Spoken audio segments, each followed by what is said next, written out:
dra. Ja. Hvor ruller vi til da? Ja.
morning, everyone, and welcome to the 2023 Sundbyberg Open here in Sundbyberg, Stockholm. We're at the semi-final stage of the event, and our featured game today is on Lane C between the reigning Turkish team champions, skipped by Yildiz, and the Norwegian junior champions, world junior bronze medalists from last year, skipped by Toril Bjørnstad.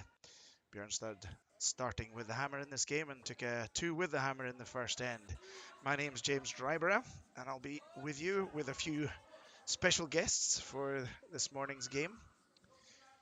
And we're looking forward to a cracking game. It's been a fantastic weekend so far here in Sundbyberg. The ice has been great, the play has been great, the atmosphere has been great. And let's just hope the commentating is just as great. As I said, semi-final stage. We've got 4 games on the go on our 4-sheet club here. On lane A, we have Team Dryborough against Team Schwaller. Schwaller starting with the hammer in that game. On lane B, we have a all-Swedish matchup between Granboom and Landelius. Team Granboom have got the hammer. And as we see, they blanked the first end there. And on lane D, we have a Nordic meetup between the Danish champions, the European representatives for Denmark, Team Krause, against the Norwegian youngsters, Team Horstad. And Horstad started with the hammer and opened up with a 2-pointer in the first end.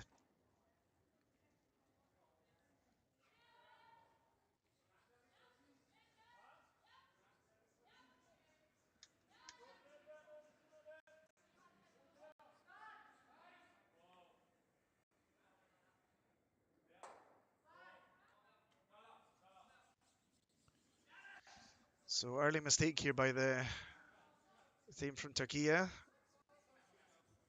Drawing in, they were going to throw up the corner guard and drew in, which means we're probably going to see a pretty open end here.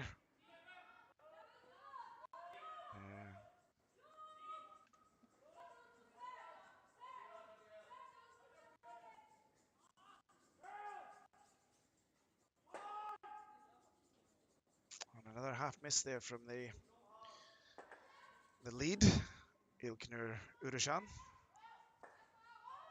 Is Norway, and their second player, Ingeborg Forbreg, has a nice chance here to put some pressure on early in the second end.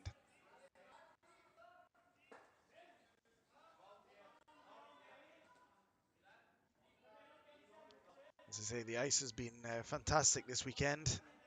The speed's running consistently, but around about 15 seconds. We're getting towards about 14.6 towards the end of the games, but it's been holding nicely. And as you see, it's a nice big curl on the ice too. Our local ice maker, Robin Alberg, has been doing a fantastic job keeping the ice consistent all weekend. And we saw that with the draw shot challenge. There were some fantastic results. The lowest average during the group play was 60 centimeters, and the best was around about 7. So it's been high quality of draw shot challenge, and that's testament to the quality ice that Robin's produced for the teams here.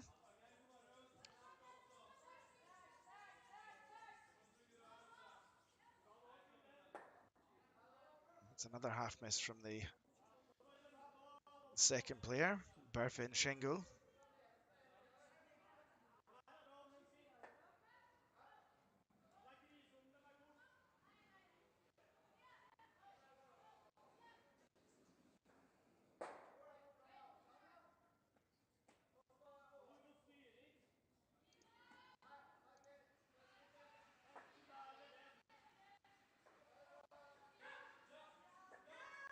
You can see in the background there our resident, fantastic, talented photographer Stefan Stjernlund.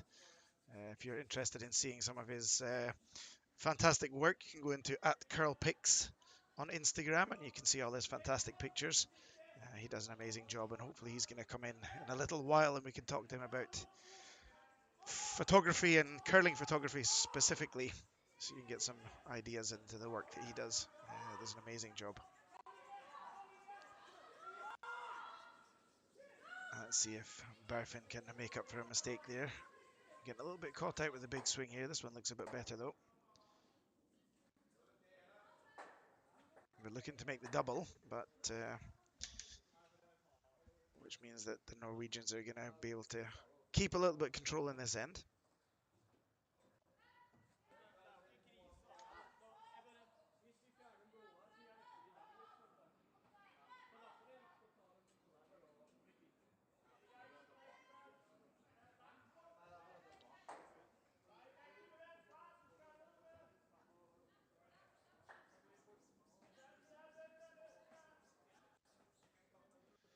It certainly looks from these first two ends that the Norwegians have got a little bit better control over the ice so far.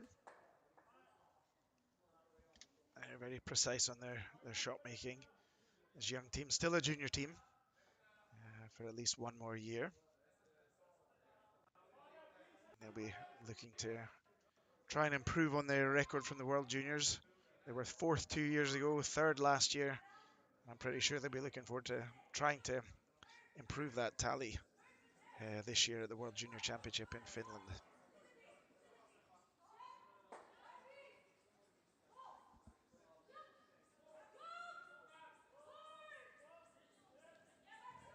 Third player for Turkey, Öznur.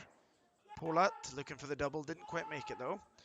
But at least they have a stone in the control zone now, which makes it, which means that the Norwegians are going to have to make a play on this one.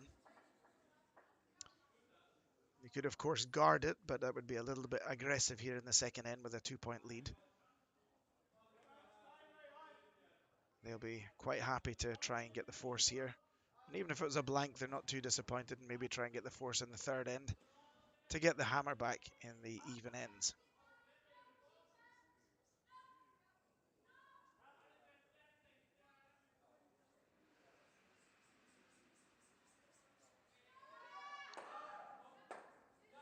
A classic commentator's curse, saying that the Norwegians have got the best of the best control of the ice so far, but an unusual mistake by Nora Østgaard.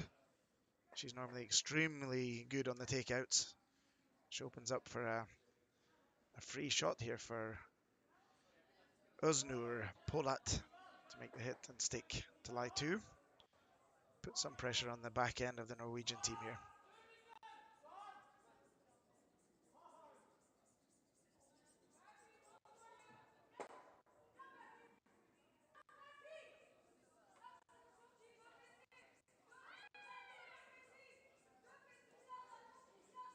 Looks like they've got good control of this one. They're getting a nice slight roll out. Great shot by Öznur.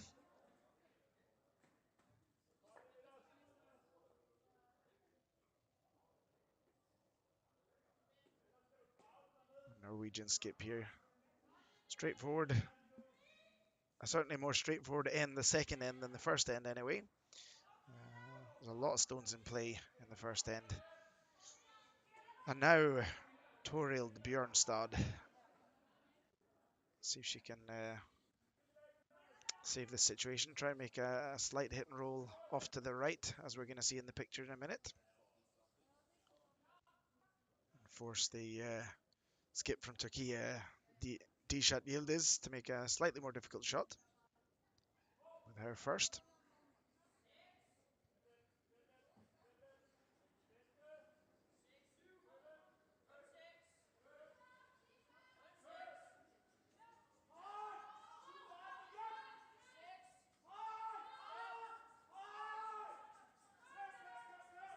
Trying to get this one to carve in and curl a little bit more, but that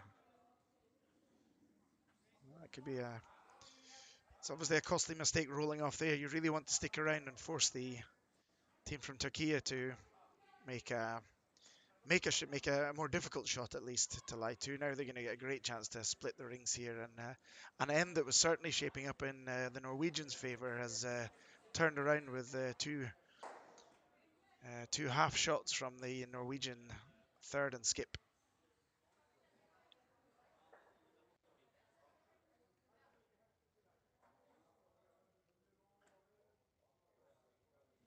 This team from Turkey will be representing Turkey at the European Championships in Aberdeen in a couple of weeks. So it's fantastic to have them here, coming to get some last game training before the European Championship. Coming to our club here in Sundbyberg. We're delighted to have them.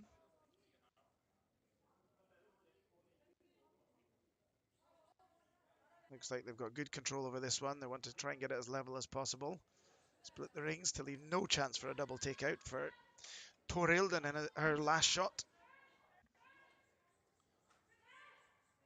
So the Norwegians, not much option here, just to try and make a hit and stick to lie one, force Dijat to make a hit with her last, to make two, hope for a mistake.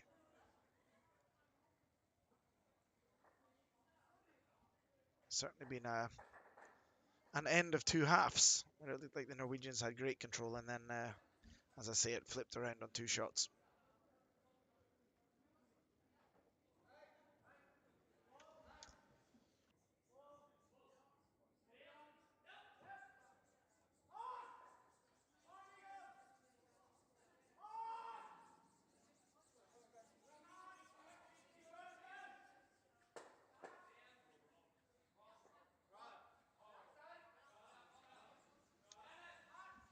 So last shot in the second end for Torhild Bjørnstad.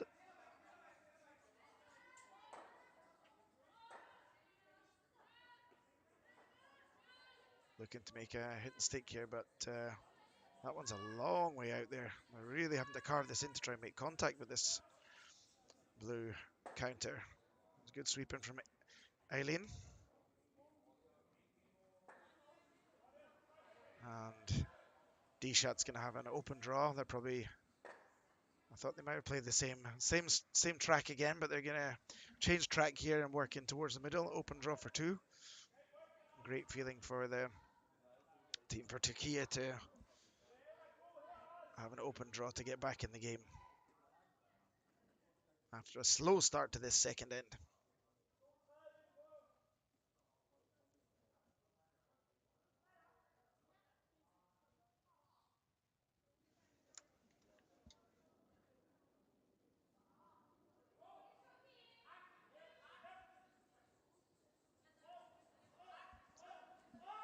Berfin and Ilkner on it early, but they look to be quite happy with the speed of this one. It's starting to take the curl now, though. It's starting to bite in. Break point just about a meter or so before the hog line, but yeah, no problem for the girls there. And 2 points for Dishat and the girls from Turkey to level this one up after two ends.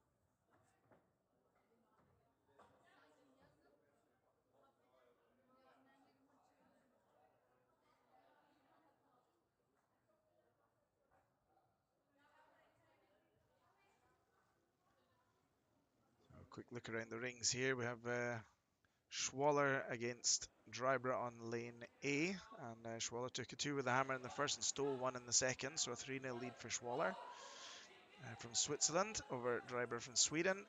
Grambum and Landelia still blank. They're coming towards the end of the second end there. 2-2 in our featured game, and still waiting for the update on the lane D.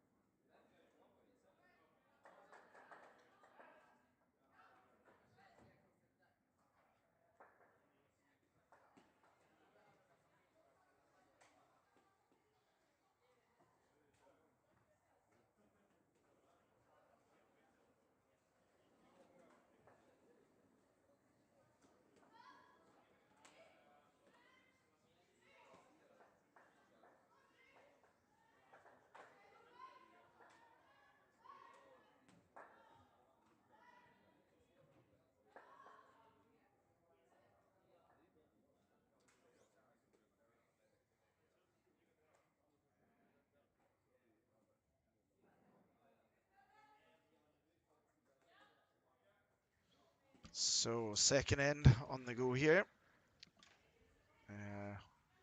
Turkey went for to get the end going and get a tight guard.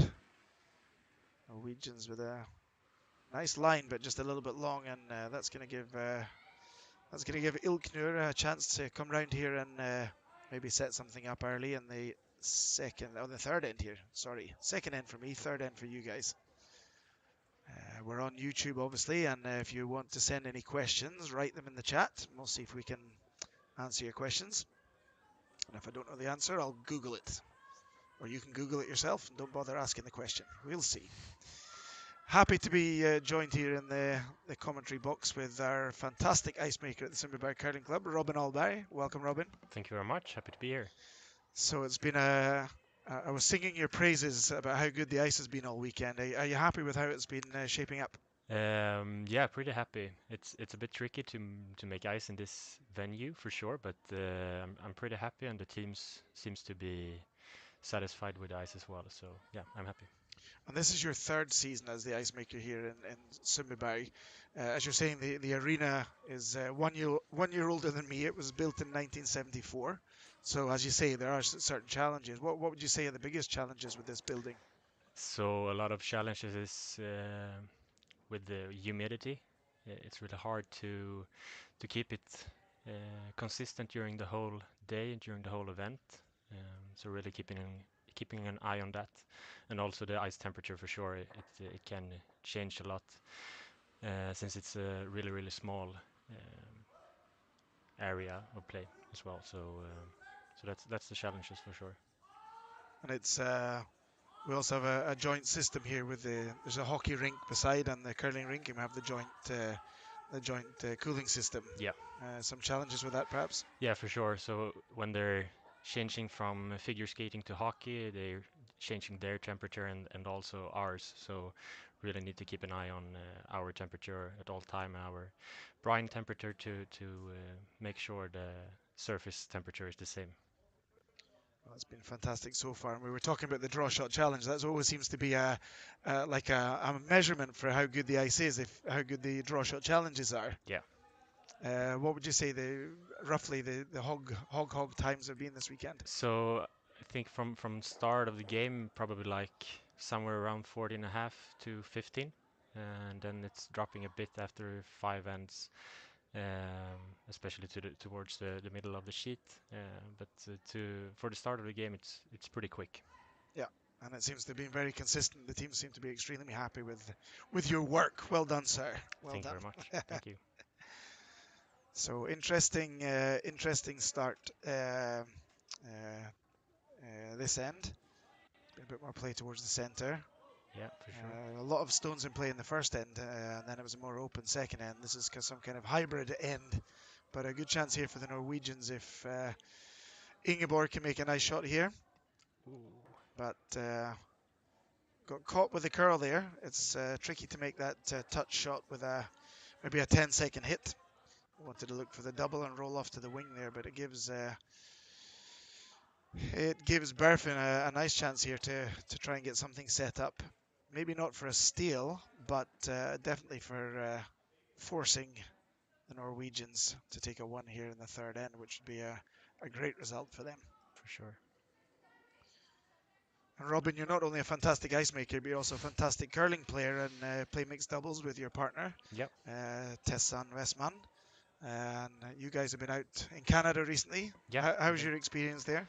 It was nice for sure. Had a lot of fun.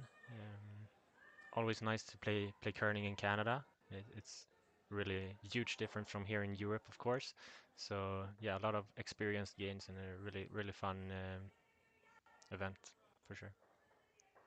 How would you say the level of mixed doubles curling is in Canada compared to Europe, I guess? Yeah, so I think we're really good in Europe for sure. We started a lot of mixed doubles teams started quite early here in Europe, so we have developed really nice knowledge in Europe. So yeah, not I would say we have pretty many teams here in Europe that can compare very well against the Canadian teams. They're really good for sure in Canada as well. Maybe they're playing a little bit of catch up in Canada. As you say, they think they got started. It almost feels like they didn't take it quite as seriously at the start Yeah, as the European teams did. of course. Yeah, I agree.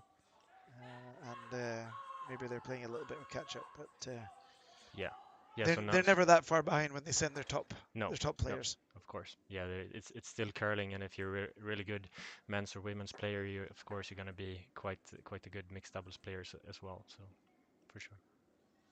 So interesting discussion here back on the ice here in Sundbyberg. Nora has seen something she wants to have a look at. I think they're discussing whether to go for the hit and roll in and try and change the flow of this end, because it feels like the Norwegian teams are chasing a little bit in this end, and maybe try and switch it around and put some pressure back onto the team from Turkey. What do you see as the options they've got here, Robin? Yeah. So obviously the open blue there on the edge of the forefoot. Maybe if you roll in or even a nose hit is should be quite good, I guess. It seems to be what they're looking for as well. I think Torhild was looking at the start maybe at the double in the top two and Yeah, roll off to the wing. But Ingeborg Forberg now going to make her second shot in this end. As you say, a nose hit would be okay as well, but they're certainly looking for the roll. yeah, And maybe Ingeborg would curl over a little bit on her first one, and it's quite often you see that. You'll see the overcompensation, and you maybe don't want to fully commit to going for the roll. So, yeah, but as you said, a nice hit in the nose, and that keeps a bit of control there. yeah.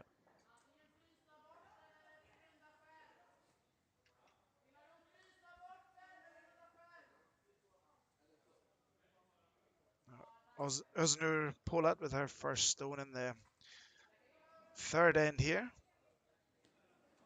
Looking for maybe a nose or a roll in, would you say? I don't think they're going Yeah, to go for the double. no, looking for the roll in, I think.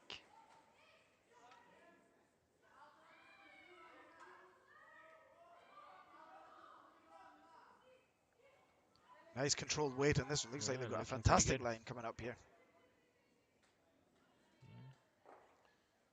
Nice thing with that shot is the middle blue is not going anywhere. But the Norwegians do have a great chance here to at least remove two of the blue and maybe roll off to the wing. Yeah,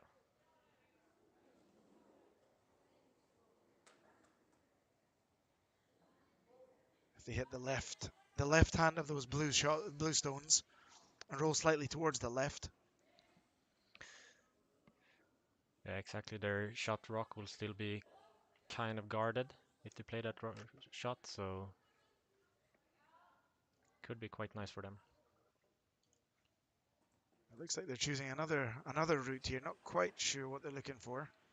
This is going to leave, I would guess, two of the blue counters in the rings.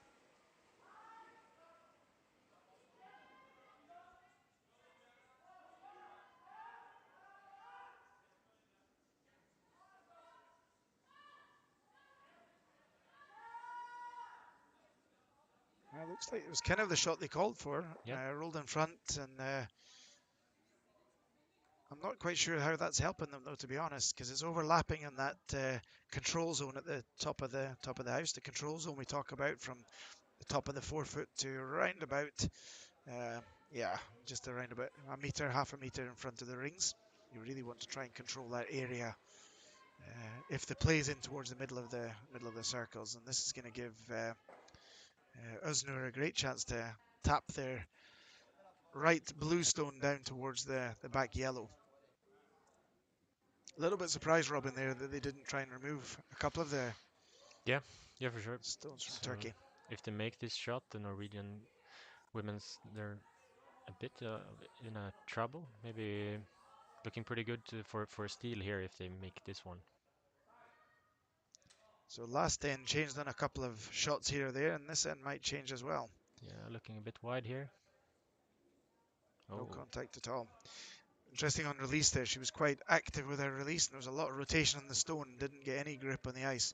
And now from that miss, from looking like they could be looking to steal one here, Yeah. Nora Usgård's got a great chance to make a relatively easy hit to lie 3 all of a sudden. Yeah.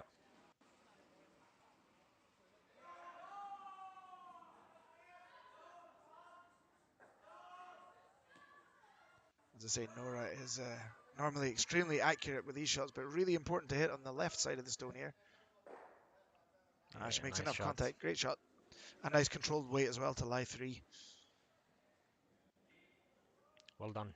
Quick update from the other sheets. Team Krause from Denmark, the Danish champions. They hit back with a 3 in the second end, so they're leading 3-2 after 2 ends. Horstad has the hammer. And the Swedish game between Granbom and Landelius. Granbom took a 1 in the second end with the hammer, so 1-0 to Granbom after 2 ends.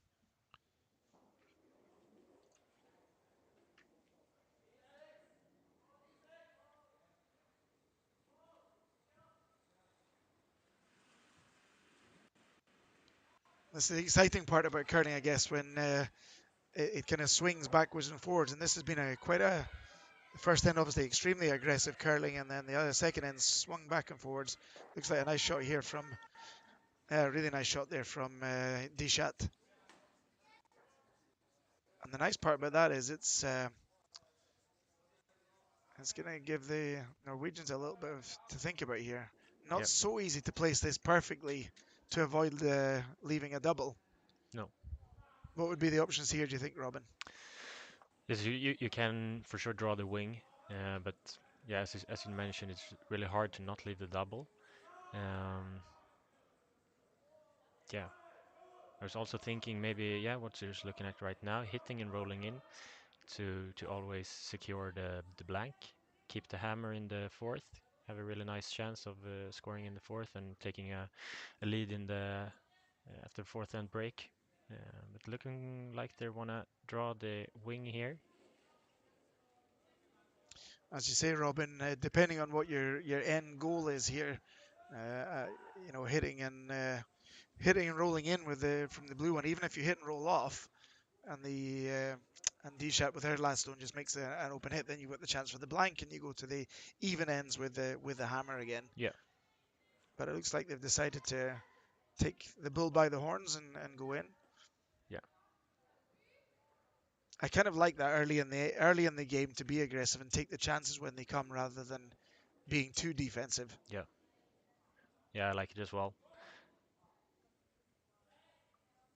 There's always a risk if you go too defensive and say, for example, you lose a steal in the next end. Say, for example, you go for the hit and roll in, you roll off, it's a blank end, you go to the next end with the hammer again, you lose a steal. Yeah. That's a 3-point swing in 2 ends. So I like taking the chance, and even if they're forced to a 1 here, it's not the end of the world. They're still in control of the game. Yeah, and a fairly reasonable chance to score 2 here, and so I think you should go for it. Both the girls, Nora and Ailin, have got their head down on this one early. Yeah. That looks short. That's a big miss from Torild. And it can be the case when you've got three different options to play with there that you don't really commit. You get caught in between. Yeah. And that's why it's so important, I think, as a skip, especially to make that decision and really make that feeling. Use the feeling that you have in your gut. Yeah. What feels best, because that's the biggest chance of success when you're making your shots. Yeah, I agree. Really stick to the shot you're playing and make it 100%. A great chance now for D-Shat Yildiz with her last stone now. And she seems to have had her eye in early in this game so far. So let's see, looking to make the hit and roll this time. Yeah. If they make the hit and roll, then the steal could be back on. So looks like they're going to get a roll anyway. Yeah. Just depends how far it's going to go. Wow, that's a great shot. That's nice. See if you want to go for the double and a blank, maybe, or she could also, of course, go in between the two two rocks in the front there and nose hit and score one or draw for sure if so as well if she wants to. But And I'm looking guessing for the maybe double. it looks Oh, like they decided to go for the yeah, draw. Uh, Interesting with the double opportunity here. You've either got the nose hit or you could even hit it quite far on the left and roll off double. yeah, A couple options there, but looks like they want to keep control of the game, score the point. yeah, Let's see if Toril can make the correction from her first shot. exactly. One up is always good, so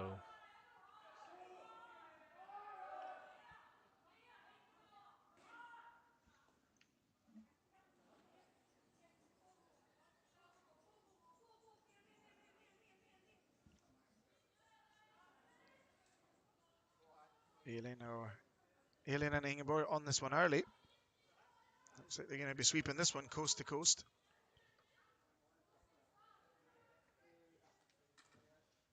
Hog time of 15.5 on that one, so it looks like that's going to pull up a little bit short. That's a huge turnaround there in this end. yeah, Great sweep from the girls there, but 15.5 swept coast to coast. That's going to be a huge swinging point there. I would say that was a 3-point swing there. yeah, yeah, for sure. A lot of opportunities missed here in this end from both teams actually, but see what they can bring into the fourth end here. But even though there's a lot of opportunities missed on both sides, it looks like there is opportunities for both teams to. Yeah, It looks like it's going to be a kind of game. Whoever gets all four players shooting consistently is going to have a good chance to win the semi-final. yeah, Great to see all these teams, the international teams. If we look at the semi-final lineup here, Robin, we've got two Norwegian teams, a Danish team, three Swedish teams, a Swiss team, and a team from Turkey. yeah, That must be rewarding for all the hard work you put in on the ice to yeah. have these great teams come and playing here. Yeah, it's fantastic to see a lot of different teams here from all over the Europe. It's really nice for sure. And cool that we've got some European Championship representatives with Team Krause and Yildiz Yeah, coming to play here. That's always great. of course. What's coming up next for you and your mixed doubles team then, Rob? Yeah, so on Thursday we're going to Switzerland to Gstaad, playing an event there. First time actually for me in Gstaad. It's gonna be fun. Heard a lot of great things about the town, so should be good. That's good that you're working some extra hours this week to save up some cash for going to Gstaad. Yeah.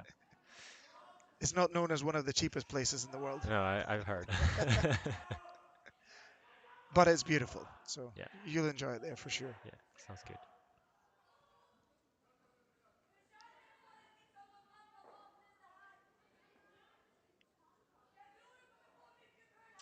So from what looked like in the first end that Norway had certainly the first end and a half, it looked like Norway had a great control of this game, and it certainly flipped around quickly with a few missed shots here and there. Yeah, Important this end to get back on the horse for the Norwegians and try and tighten up their play right the way through from lead all the way to skip. yeah, yeah. Nice start here with a nice corner.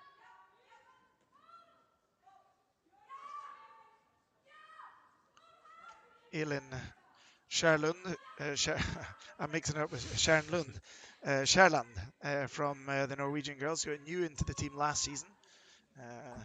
She seems to have made a nice fit in this team. That's a great shot from Ilknur. Get it onto the centre line. We're playing the no-tick rule here, so really important to get that stone not only in the good line but also on the centre line, Yeah, which means that Elin with her second stone here can't make any ticks. Looks like they're going to try and just draw around. What about the stones here at the club, Robin? What would you say about them? they're pretty good. They're not that old. Or what is it, like 5 years ish. Yeah, they're pretty good. Kind of a lot of action on the rocks, so you can can roll quite far when the ice is good, of course. Yeah, so the rocks are really nice for sure. And as we see there, sorry, just to back to this, the no-take zone. That's why it was so important to get that stone on the centre line. Yeah, Obviously, not allowed to touch that through the first 5 stones, so that's a massive mistake there. It shouldn't have been close to no, that centre stone. So now it's really advantage Turkey if they can make a couple of nice shots here and put some more pressure on the young Norwegian ladies. yeah, I agree.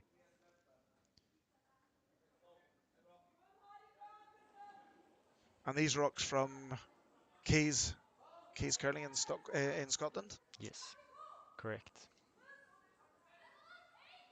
How often do you work on the stones? So we can use both sides of them. So we can just flip them whenever we want to have a bit more curl. But let's say we work on them somewhere around once every, maybe every 8th week, something like that. So we want to have quite a lot of curl. I think it's important for the game to really be able to play a lot of shots, and that, that shouldn't be a limitation for you and your team. Is there a balance, Robin? With obviously we have some amazing teams at our club here. With obviously we have Team Hasselborg, we have Team Vrana, who's now going to be representative for Sweden at the Europeans. We have Team Drybra, Yeah, the young up-and-coming double Swedish junior champions. But we also have a lot of club curlers who maybe play once a week. yeah. What are the challenges there with finding a decent amount of scratch for everyone that's involved in the club? Yeah, it's for sure a challenge. I think a lot of the beginners and so on, if they just understand why we want the rocks to curl a lot, and how to control them with maybe some more rotation than one or two rotation over the sheet, they kind of understands the idea, and find it a bit funny as well to play on these kind of ices and rocks. So I think with some information for them, and they kind of enjoy this as well. So I guess just understanding the game a little bit more. Yeah, exactly.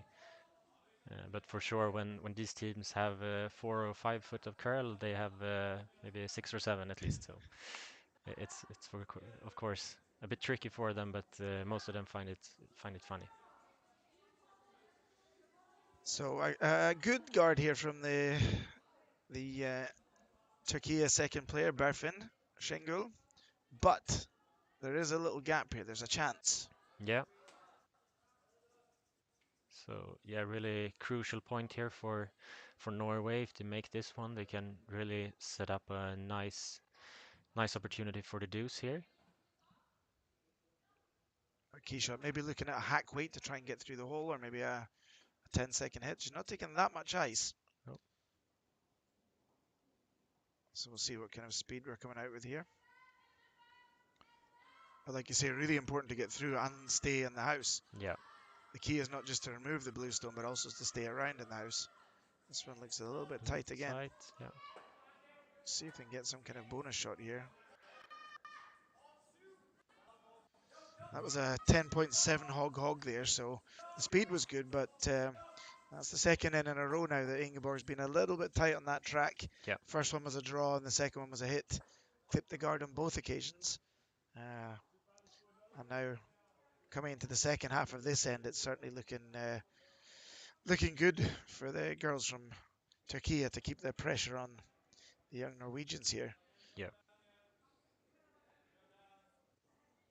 The only bonus from that last shot there was they maybe have lined up a couple of yellows to run it back into the best blue stone in the house, but that's the maximum only going to be for one. Yeah.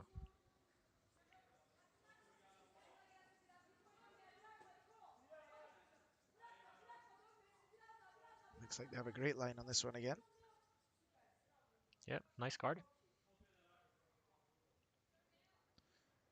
If we look back, this is all generated from that unfortunate tick from Elin with the second shot for the Norwegian team this end. Now Nora, who's well known for playing the high hard ones. Let's see if she can make a big triple here. Nora, one of the only junior women's players that I think I've ever seen with a tuck delivery, which is kind of cool. Very unusual. The Manitoba tuck goes to Norway. Yeah, sure. Really talented player for sure. Played her in Tallinn in a mixed doubles event there, and she played absolutely flawlessly. Really outscored us hard. Really talented player for sure.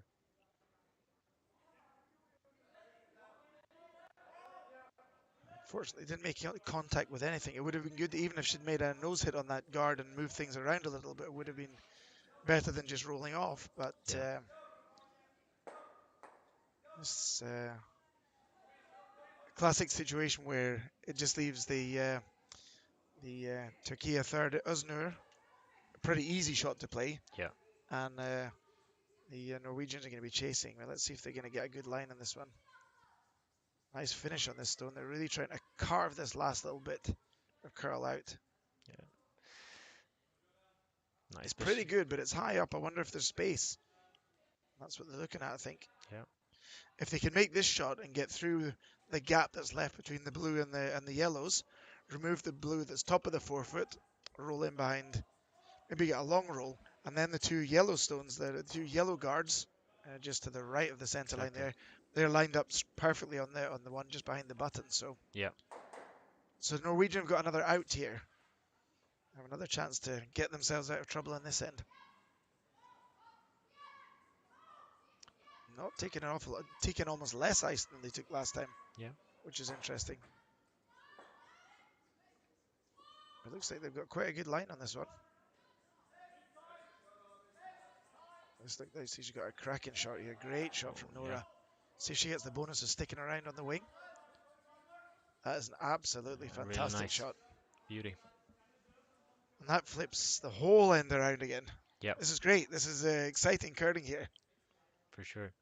Yeah, so even if Turkey places one there where they put their brooms, they can for sure play this run back, as you mentioned before. The two yellow rocks there looks like they're just lined up on the one on the bottom there.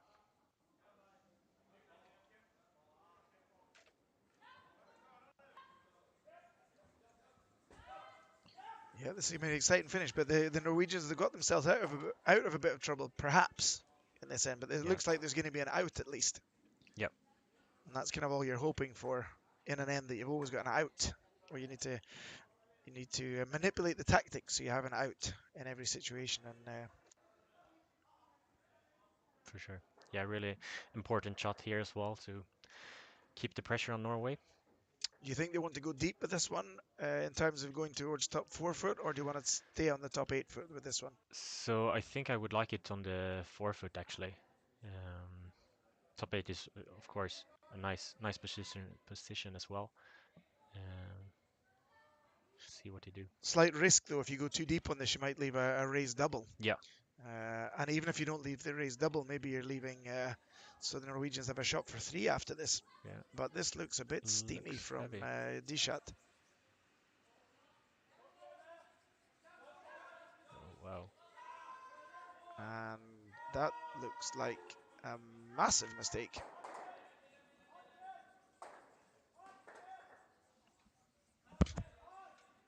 They're talking about playing the hit and roll here through the hole. I'm surprised they're not just going to go and use the stacked angle that's perfect for this shot. Yeah. In terms of these two yellow stones that are lined together, Robin, we have the gear effect, or the reverse kick effect. Yeah. What would happen if Toril hit the top yellow guard on the left side, as we see it in the picture? Yeah. So if you hit it on the left side, and especially with a clockwise rotation on the rock, the rock will kick kind of hard to the right. And vice versa, if you hit it on the right instead with a counterclockwise rotation, it's going to kick a bit to the left instead. So they're going to pretty much act as one rock instead of two when they're this close together. But the optimal situation here would be making a nose hit or slightly on the right. Yeah, looks like that. It's kind of hard to tell from our angle up here, but somewhere close to that. And the question is, if you play this perfectly, you might even end up lying too guarded. It looks like the Norwegian yellow counter that Nora played, the roll to the wing, is lying second shot. Yeah, Either way, they have to make sure they're lying shot with this stone. But yeah, nice opportunity here for Norway. and again, this end has been dominated by one team, one badly missed shot, and now the whole thing flips around. Yeah, It's certainly an exciting game for us to commentate on. for We sure. don't know what's Really. coming next.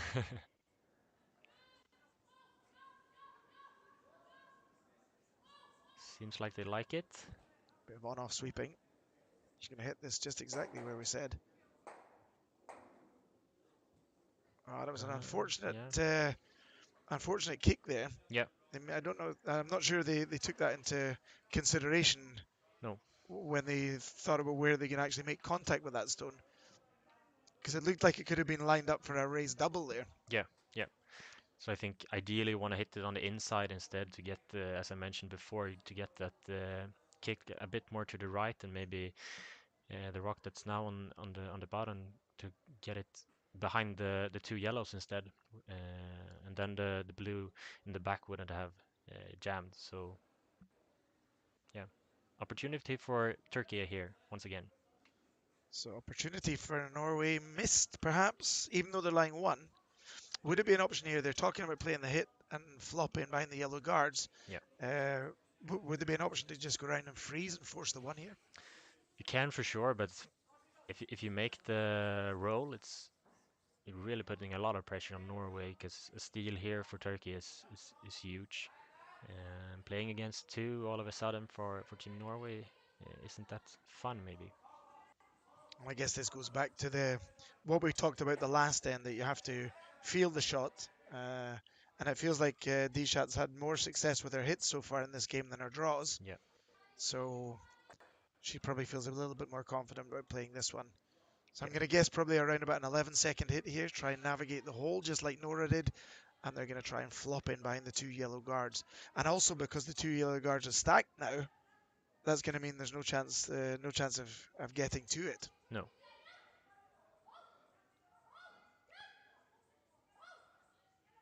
Early sweep on this one, but it looks like they've got quite good control. Really important to lie around here. This looked like a cracking shot from Dishat. Really nicely beauty. controlled. Yeah, that's an absolute beauty.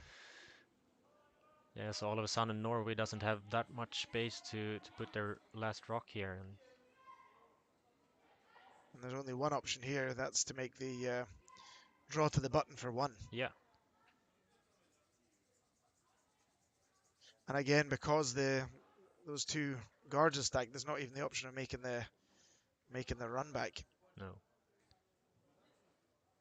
And maybe that's a little bit in Torild's head there. She was discussing it, but it looks like there is only one option. But in the last end, she had an open draw to lie two and came up short, and then a draw for the 4-foot and came up short. So yeah, it'll be interesting to see if she makes the compensation in this end.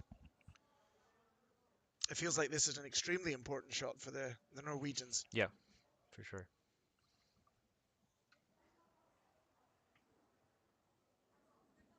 Again, this end flip-flopped from all Turkey to Norwegians had a great chance back to getting a phenomenal force and maybe even a steal here.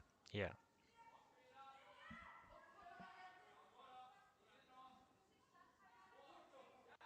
So Torild Bjørnstad with her last stone in the fourth end.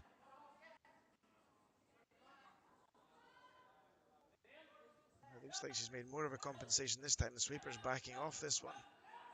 yeah, staying close though. This one's 14 unswept. Could have been a little bit off my thumb there. Looks like she's pretty close. Yeah, great shot nice from shot. Torild.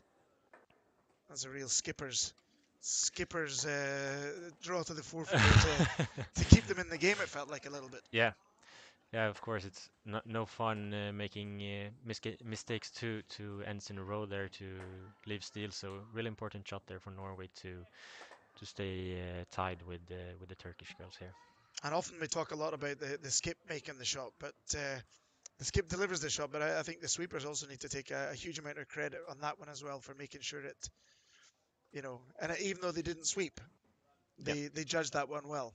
yeah, for sure, they did.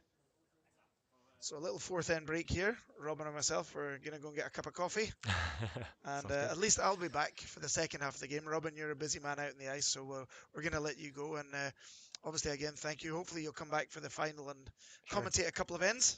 for sure. Chit chat. You can Yeah. bring a cup of coffee so we don't have to get it next time. Okay, so Sounds we'll be good. back in a second. Yeah.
So back here in the second half of this semi-final for the women's at the Sundbyberg Open.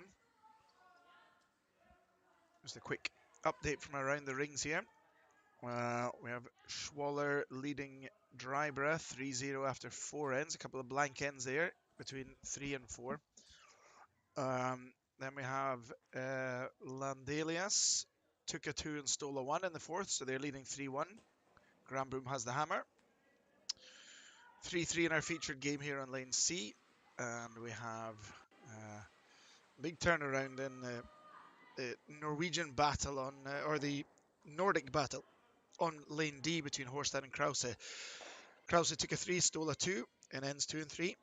Forced 1 in the fourth end, so Krause leading 5-3 after 4 ends in the Battle of the Nordics on lane D.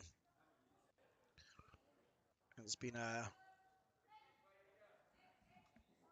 interesting start to this end. It was starting to shape up well, a bit of a mistake again. And it feels like so far in this game, like we talked about, it's been these big mistakes that have been opening up the way in for either Turkey or for the Norwegians to make a bit of an inroads. And in this case, it's flipped around again, and the Norwegians setting some pressure on the team from Turkey. But looks like another great shot coming up here from Berfin. And that's a nice little roll, leaving a nice angle, maybe a jam on the back if the Norwegians are not a bit careful.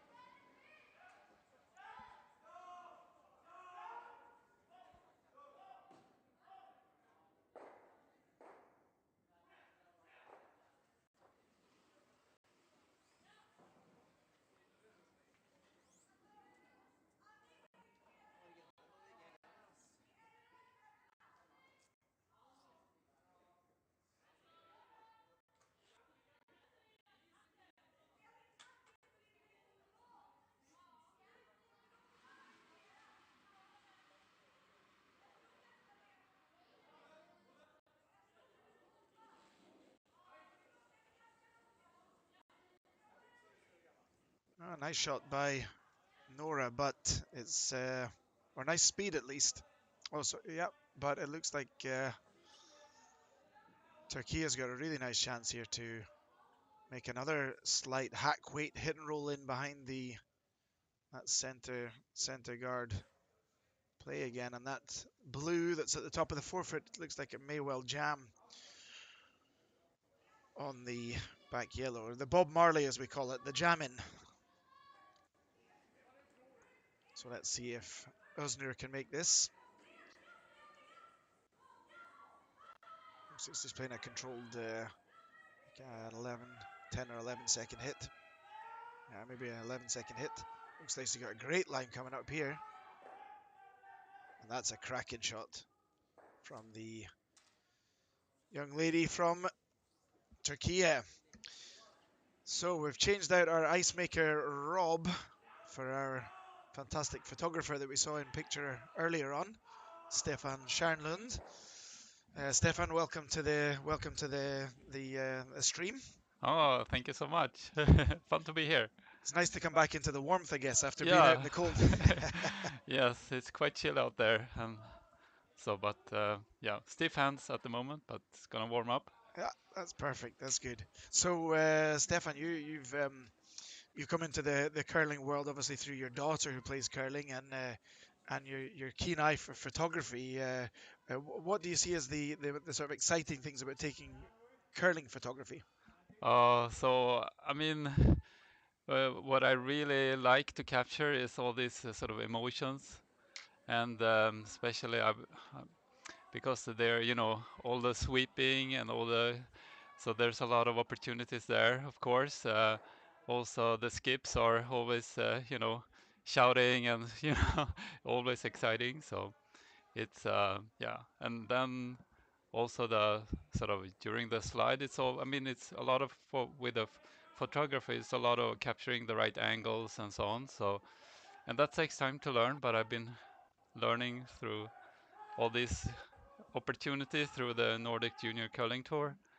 So I think that's kind of where I develop my style a lot. And yeah. And now you have your own little, I wouldn't say business, but I guess business a little bit, where you're working with it, and teams can come to you and get photographies, get some fantastic professional portraits done for a very reasonable price, I would say. Yeah. So yeah, that so the last couple of years I've also developed this more kind of a studio, so we can take more professional portrait pictures and so on. So that's also really fun, and I'm still learning a lot in that area, but yeah, it's getting better. So that's So we're going to talk a little bit more about that in the next end, but let's get focused on the last 4 shots of this end coming up. Torild Bjørnstad has a bit of an issue here in this end now. Things flip-flopping, a couple of great shots from Turkey, and the young Norwegian girls need to be a bit careful here. There's a lot of blue starting to build up in the 8-foot. Just one lone yellow in there. A couple of options here, either maybe remove one or two, or at least outcount one or two of the blue stones. Another option might be just to come around and freeze the blue in the top 8-foot. There's a few options. One, my preference here would definitely be to remove something blue and try and outcount some of the blue to at least minimize any damage that might occur. And that looks like what they're aiming for here. Stefan, you're a reasonably new curler yeah. in the grand scheme of things. How long have you been playing now? Well, you kind of brought me into the curling, I would say. Almost 10 years ago, now, and then through I mean, our daughter started to play, and then we sort of we knew each other also from the soccer as coaches there, and then I really liked coming into the curling, the whole sort of curling community. The So that was an easy transition, I would say. And then we've been mainly working with the the junior curling, and also a little bit. I mean, I have been picking up my own game, but I only play on the sort of a very not such a competitive levels. It's more. Oh, that was a nice one, right? It wasn't bad, but it's Uh, certainly leaving an opportunity here for Turkey to do something, to do a lot of damage. It wasn't the one she was aiming for. So we're trying to hit the blue on the left at the front there, and it over curled. They changed the decision right the way through. Not sure if we can. I'm going to speak to our producer here and see if we can get an overhead picture of the rink here and see if we can see anything. That gives us a good. There we go. Perfect. Our main man, our producer, Dante Alexander, fantastic guy on the technique. And it looks like we can't quite see the back there, but certainly looks like the Norwegians are lying maybe one, or maybe Turkey is lying one. But as you see that yellow on the back left there in the picture, that's out counting at least one of the, or two of the Turkey stones. So it's not a disaster for them.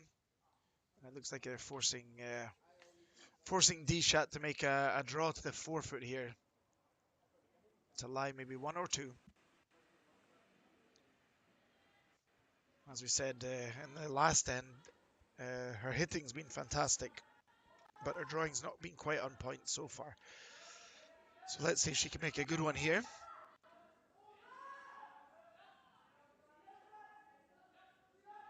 Really important to get this one in good position to make sure you keep the pressure on. They've had good pressure in this end. Team from Turkey.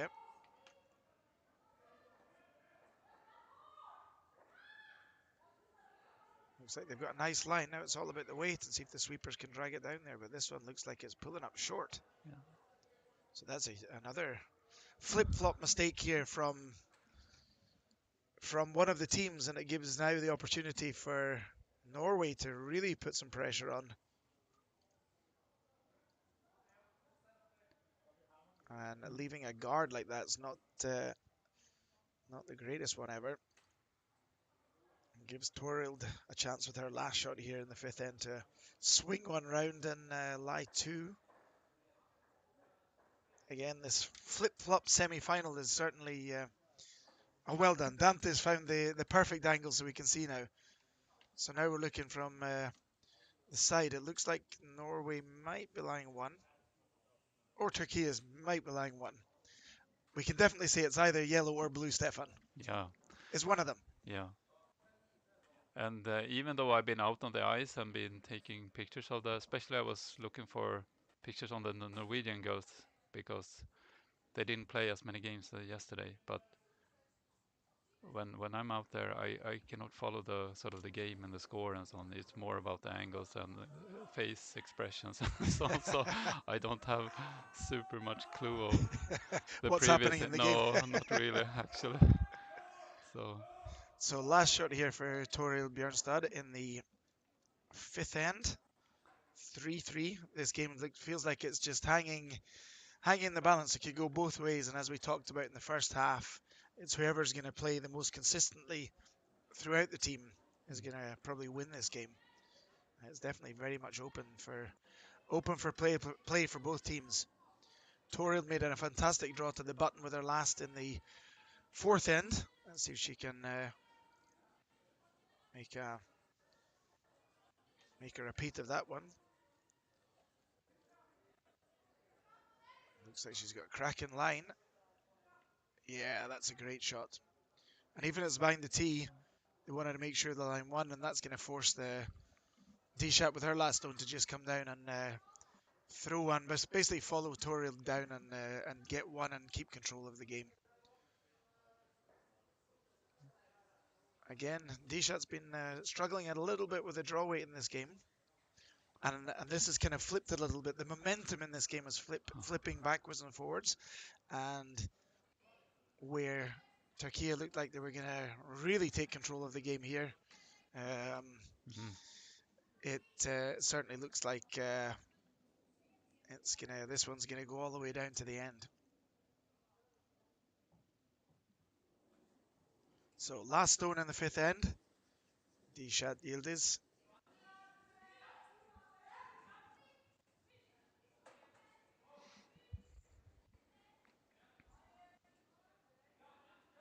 Sweeper's not on it yet, but looks like the line's pretty good. It's all about the weight now. The line's perfect. It's just all about if it's heavy enough or if it's too heavy. It looks like she's got great control. Yeah, again, great control from the skipper there. Nice shot. And a 1 point in the fifth end.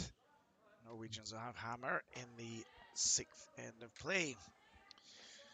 So Stefan, I mentioned it before, you do a lot of your photography and put it on Instagram. Can you tell us a little bit about that?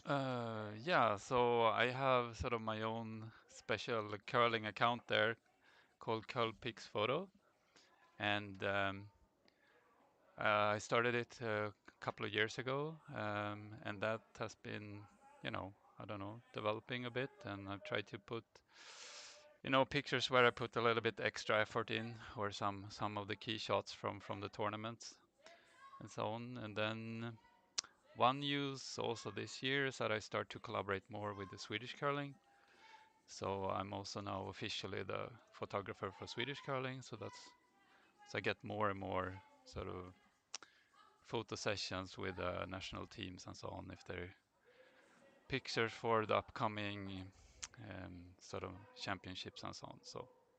And is the challenge taking the photography, because obviously you're out taking pictures, and I mean roughly how many, say in a session like the semi-finals, how many pictures are you taking roughly?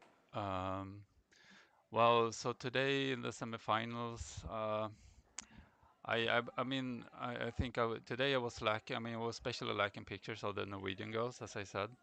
So I focused there. Maybe I don't know, maybe around 500 pictures here. But I would say like if I was trying to cover all sheets, then I normally end up around 2,000 pictures in a session, and then it's about picking up the top 50 or top 100 of those. So you have to.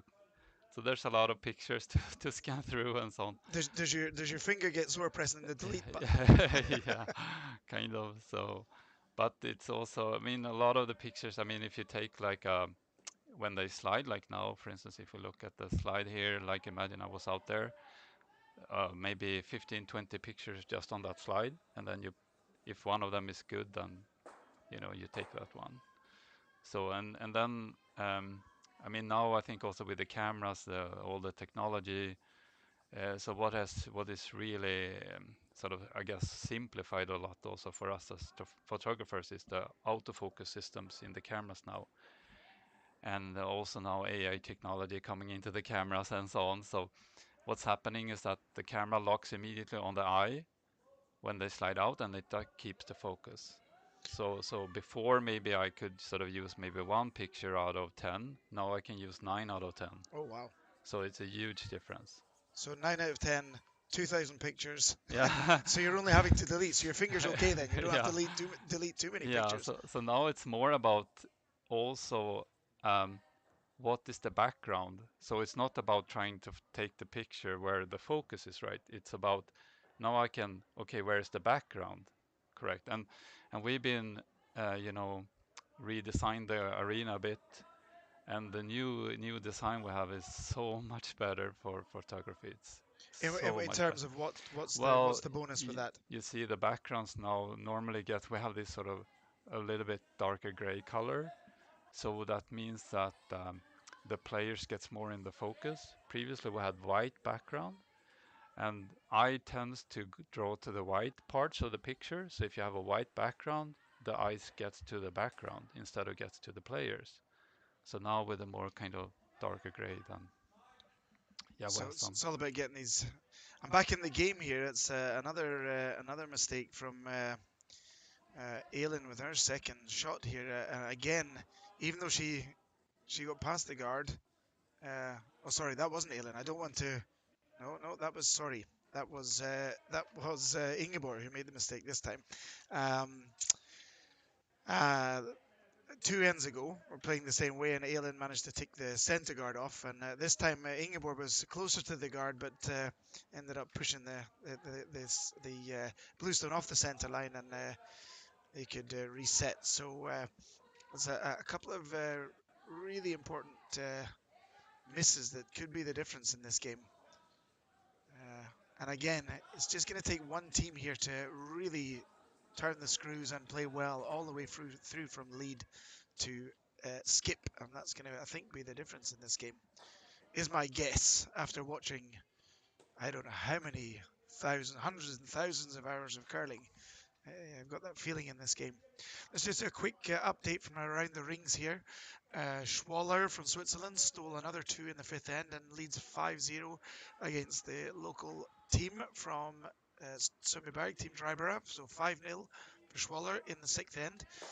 Granboom and Landelius. Granboom took a 2 in the 5th end. 3-3. Landelius has the hammer in the 6th. You know the score here on the feature game between Yildiz and Bjørnstad. And Horstad, the defending champions, Horstad, stole one in the 5th end, so they're not out of this yet. 5-4 to Krause in the 6th end, with Krause has the hammer. So we're a little bit back to where we saw the end before we played down this end in the 3rd end, where, no, sorry, in the 4th end. We're in the 6th end now. It's a kind of similar setup where Turkey looks like they're going to be playing the easier shots, and Norway's just going to try and find their way out of trouble. Almost like a copy-paste kind of end. Really important to get this one across the face to cover up there. So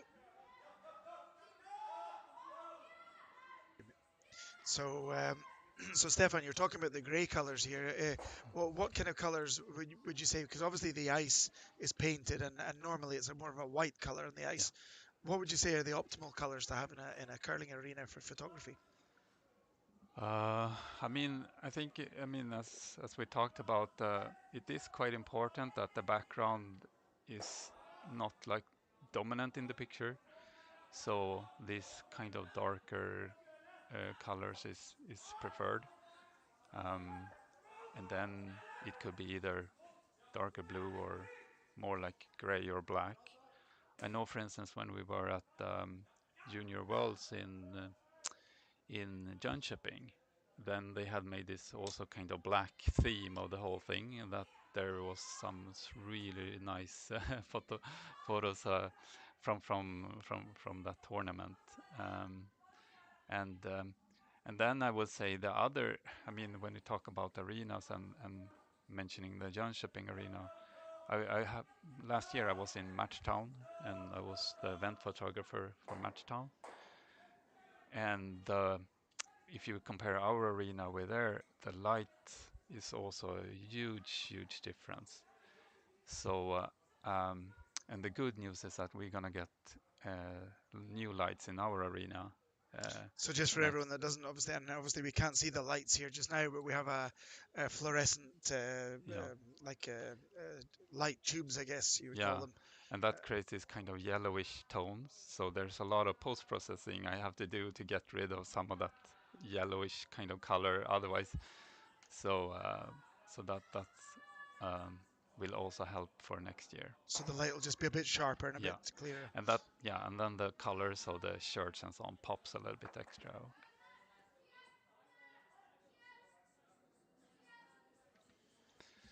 So the game here, waiting to pop alive here in the last couple of ends. We're halfway through the 6th end in the one side of the ladies' draw, the semi-final between Yildiz from Turkey and Bjørnstad from Norway. And if things keep going the way they're going just now, it certainly looks like Yildiz is going to have a great chance to force Bjørnstad to take one here. Really key in this positioning of where they're putting the guard is very important for Turkey to cover the right side of those blue stones. So Norwegians don't have a chance to hit and roll behind the two guards on the right side. As we can see in the picture there, they're showing a little bit of the left side of the blue stones, but that doesn't matter too much because the Norwegians can only hit and roll to the open side, which is going to leave an open hit for Turkey. So it might be time for the Norwegians to shift gear at the moment and try and go for their two here instead of waiting for something else. But it looks like they're going to play like maybe an 11-12 second hit. Try and remove one of the Turkey counters and lie in front of it. So Nora scored. Let's see if Nora can produce the goods again. She played a couple of amazing shots the end, 2 ends ago. Looks like they're going to try and carve this one in. Really important for the yellow stone to stay around here, which they're going to do. That gives them a bit more space to work with at least. So nice shot from Nora. What would you say, Stefan, the difference between the yellow and the whiter light is when you're doing in post-production? Well, I mean, I think with the lights, there's two things. First is sort of sort of how much light you can do. In our arena, there's I would say it's quite moderate, just the amount of light, which means that the camera has tougher. I mean, it's tougher to take. I mean, these shots where you need to have sort of a very low shutter speed. Obviously, with the slides, you want that, so you get that crisp focus. And then it's also I mean, the color is more about with the lighter, brighter, you have to do less because normally you don't like this kind of yellowish tones in the picture, so you have to fix that in the post, which creates extra work. So yeah, I'm really longing to get new lights in our arena for sure. That's one of the next upgrades. Yeah, so that's gonna be amazing. We talked about the arena was built in 1974, and obviously different kind of standard, different. It feels like a completely different lifetime almost for curling from 1974 to 2000 almost 2024, and the standard of both ice making, stones, lighting, everything moves along. So the arena has been gradually upgraded over the last 10 years, and we're proud of where it is so far. So really important shot now for Torild to try and make some space here for her last shot, or maybe even create a chance. It looks like they're going to try and play a nice soft shot around the guard and try and lie one.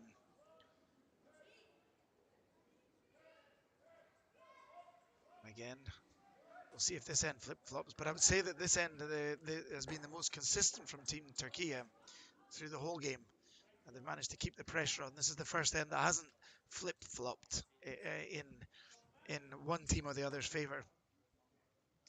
But that can change. There's still 3 stones to come. We'll see. It will only take one great shot, one small mistake for Turkey to leave a chance for 2 here. But let's not get ahead of ourselves. Torild Bjørnstad with her first stone in the 6th end. Really important for her to get around the guard here. Pretty close, looks pretty good. Good. It's not bad, but it's going to leave an open hit and Chap here to lie 2 shots for Turkey and force the 1.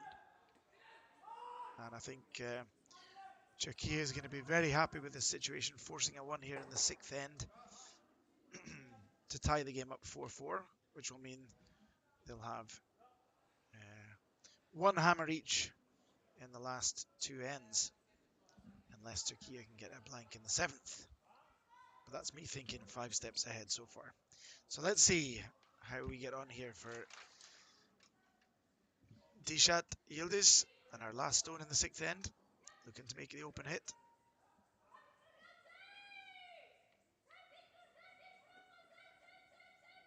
This one's curling a fair bit, but it looks like she should be okay to stay around in the rings. And even though that's a nice shot, I think she would have been happier just making the hit in the nose there, making a more difficult shot for Torild. Now she has a reasonably straightforward 8-foot draw for the 1 point in the 6th end. But still really important to make this shot. As you see, Nora's taking a good amount of ice here. As we talked to Robin about, the ice has been fantastic. Great curl, which has opened up for a lot of great shot making in the games this weekend so far.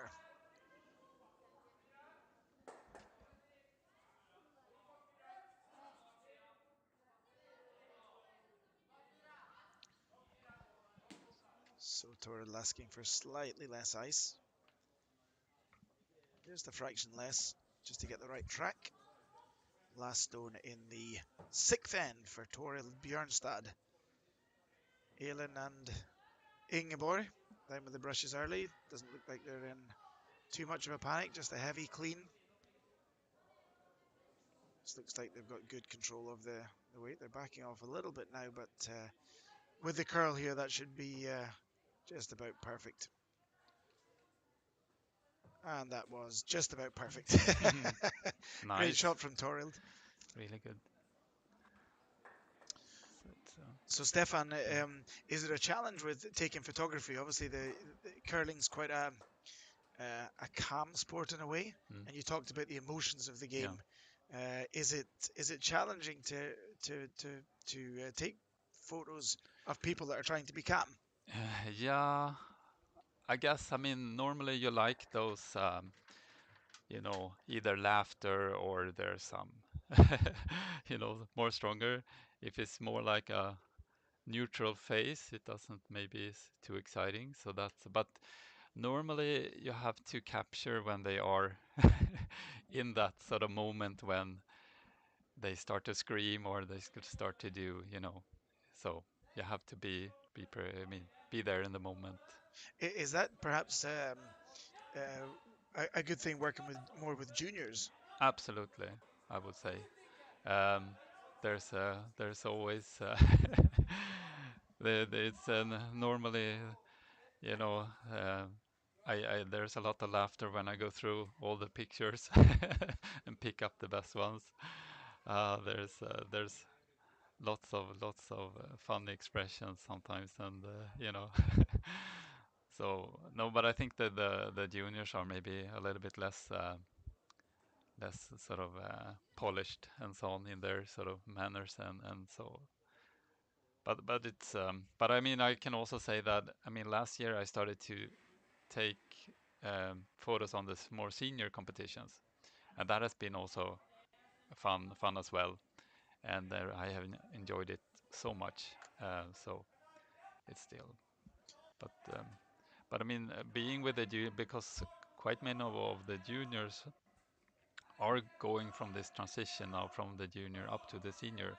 So I have a long relationship with many of them, which really helps because there's a user that I'm out there, so they don't really care if I'm there. And that helps, of course. And sometimes it looks like they almost got like, oh, hey, hey, come here, come Yeah. here. so, so It's that, become a normal day of yeah, their, kind of, a normal yeah, association they have with yeah. being in the curling world. And that also helps because then they are relaxed. They don't get like extra, nervous or something. If I come with the camera, they know that, it's it's part of their sort of normal game routine that I'm there. And I guess in the world that the young people are growing up in now, it's all with Instagram and Yeah, I was going to say Facebook, but that's for yeah, us old people. yeah, But Instagram and TikTok and all that, it's yeah, very visual, yeah, their world, I think, and it's quite a natural part. And yeah, that was also apart from the Nordic Junior Curling Tour, yeah, and now working towards the Nordic Curling Tour. yeah, Um, it was a normal part of the strategy that you had early on that we take the pictures and yeah, you become a normal part of that yeah, setup. yeah, and got very appreciated. I think at the very beginning, I think they were a little bit. You saw that they got a little bit stressed almost. But then when they start to see the pictures and they're like, oh, these are, this is high quality stuff. Then they start to like it because they know, and then they start to get more and more used to it, and then they get, it doesn't bother them. So, which is, I guess, also part of their training from the juniors, and they have those experiences, and that helps them to going to the bigger championships and so on, where there is event photographers and so on. So, And interviews and all the yeah, rest of the media exactly. that's around, and Yeah, that was definitely part of the strategy that I had with Nordic Junior Curling Tour. yeah, That they would learn that part of doing interviews, having their games yeah, being sent, and having photography. And you were a huge part of that setup for the juniors, which has been incredibly useful. And we talk about the youth coming through now. 3 of the 4 teams in the women's semi-finals are still yeah, junior teams, yeah, which is fantastic to see.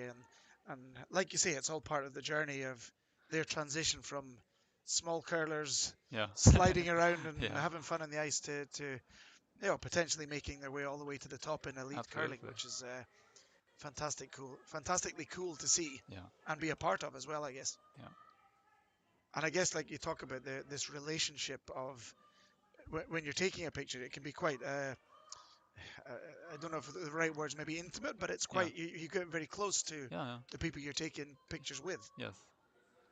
So, and I mean, in my, I always, select the pictures where I feel that,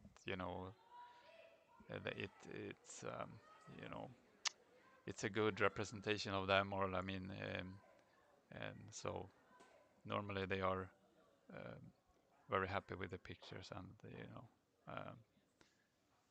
so it, yeah, I mean, and that's very very important for me that everything that I publish that it should be help them, and they should be. I mean, I want them to feel that the pictures are. I mean, almost like make them proud a little bit, like, oh, that's me. Oh, that's a nice picture of me, and so on. So And that's also good for, I yeah, would say, probably very important for these teams as well to be able to show these professionally made pictures by you, and mm, also use them in terms of promotion for themselves yeah, and showing exactly. sponsors, and that's an important part of the game for these youngsters to understand as well. Yeah, So quite deep into the 7th end of play here.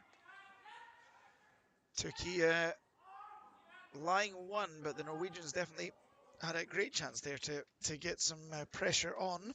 Came up a little bit short. Robin talked about there's a slight drop in speed from maybe around about N5, 6. Uh, the teams have obviously got used to that over the weekend and adjusted. We're going to see if we can pretty much be sure there's going to be a score in this end, the way things are shaping up, even though we're only on the second player still. Norway, obviously, the Norwegian girls really trying to force Turkey to take one. So they have the hammer going down the 8th end, and the team from Turkey obviously looking to try and capitalize on this and get a 2 and get a jump on the young Norwegians. It's like a big wall of granite in front there now, building up. It's going to be tough to get in for both teams.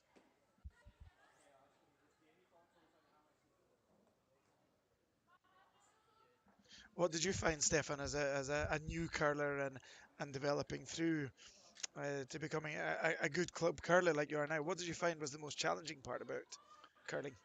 Oh, when I started, I mean, first I had to sort of rebuild my body a little bit. I mean, I'm coming more from, I was doing a lot of ice hockey, soccer, and so on, those kind of sports. And when I started to curl, I was just too unflexible in my, especially my hips and so on. So I had just had to start with a lot of stretching and yoga and those, just so I could do the slide kind of properly. And then, um, and then, so obviously I have to work a lot on the technique in the beginning, and then I think what is small and where I still have to learn a lot, and that's more the technical part. I mean, because you have to play a lot, you have to watch many games and so on, and I'm frequent. I watch curling almost every day, so um, following all the Grand Slams and bigger competitions and so on. So that's, but tactic is it's And I guess the exciting part about that is that you're never fully finished with tactics yeah, because it's always evolving and developing. yeah. And talking about tactics now, we're on a timeout here for Turkey. They're going to bring on their coach. That was a cracking shot from Nora to tap their yellow up. It didn't make it to shot, but what they did do was create a situation where it's going to be extremely difficult for Turkey to get 2 points off of this. They have a couple of options here. They could always run the Yellowstone furthest on the right here down and try and pick the one that they tap down. Try and pick that off to open up the scoring area again.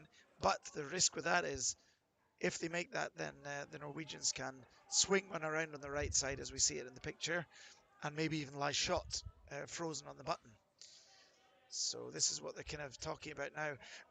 We talked earlier about having the out in an end, having an out situation, a shot where you can create something with your final shot, but at the moment it's not looking that easy for Dshat to create something to give herself this out with the last shot of the end.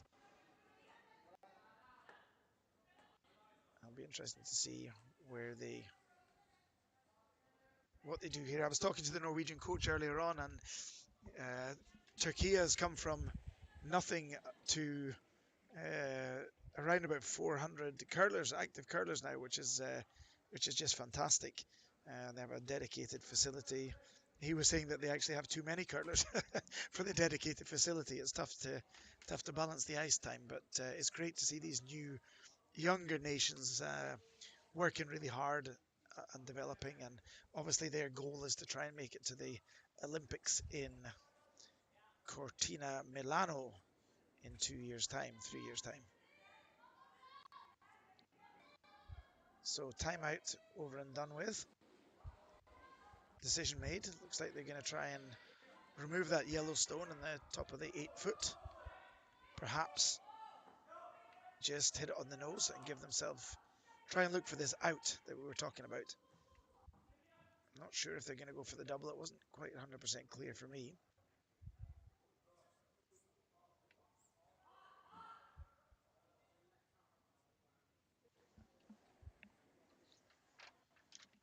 So third player, Öznur Polat.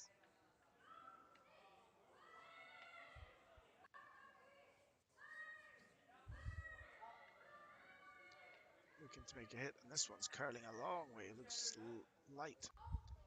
Not quite sure what they were trying to achieve with that shot. However, with her rolling off to the side here with that blue stone, there might be an out here. They might be able to play off their own blue stone and roll in.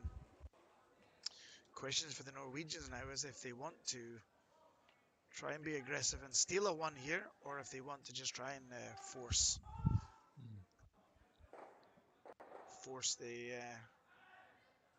the one for Turkey. Maybe there'll be a timeout coming here as well. This feels like a critical point in the game here. They're talking about maybe trying to draw through the hole, but that looks like a really difficult shot. The other option is just tapping that one up. And there is a third option of maybe just removing that blue stone. And now they're going to have a slight discussion about what they're going to do. They're sending in Ingeborg. Yeah, important one now. Do you have any feelings, Stefan, about what they should do here? Uh, Now we're going to test your tactical knowledge. I was thinking. I mean, I don't know if they dare to be more aggressive and take out the blue one and roll and sit on the top of the other blue there. But I don't know. Maybe it's too difficult.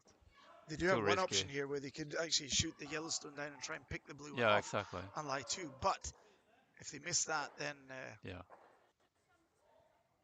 So it looks I'm not. like they're talking about it.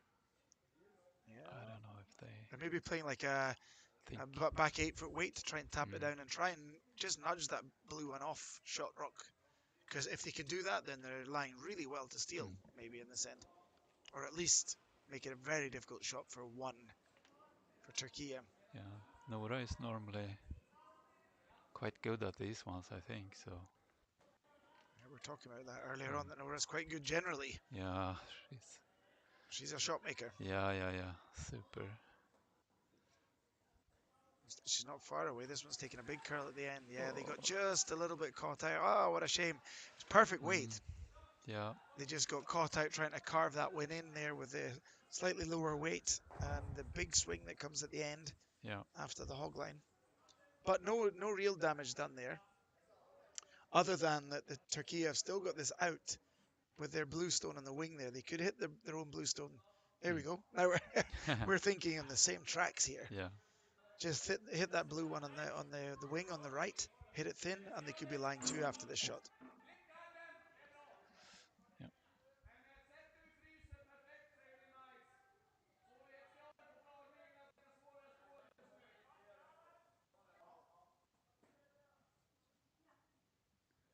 Yeah. That looks like what they're thinking about, I think.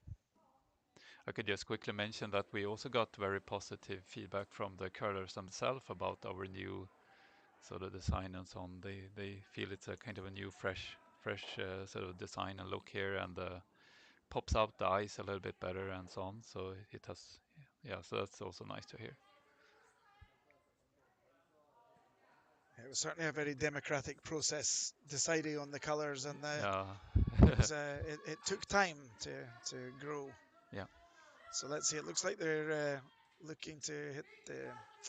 Not sure if they're going for that 8 off from their own blue. It looks like they might be, or maybe just going for the yellow straight back to give them 2 outs with the last shots. You could always nose hit this yellow, and that looks like what they're going for. It looks like they're going for a nose hit on the yellow one, top 12. Just to give them another out. Looks like they played that really well. That's a great shot. Again, a little bit of flip-flop here in this end. Norwegians, the Turkey had no outs at all a couple of stones back, and now they have a couple of options. So they've worked this quite well. So even if Torhild puts the guard on the one that Öznur that just played, Turkey is still going to have this out using the blue stone on the far right.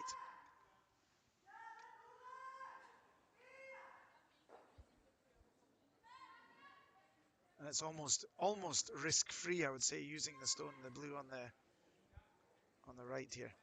If I was in the Norwegian shoes just now, I think I would be rather playing the hit and roll off off the blue one that we see on the right here. I think I might be playing the hit and roll in to try and guard at the underside of the other blue, but they've decided to go for the guard.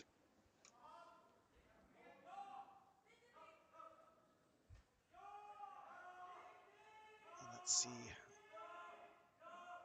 what happens here. Toril Bjørnstad. First shot in the 7th end.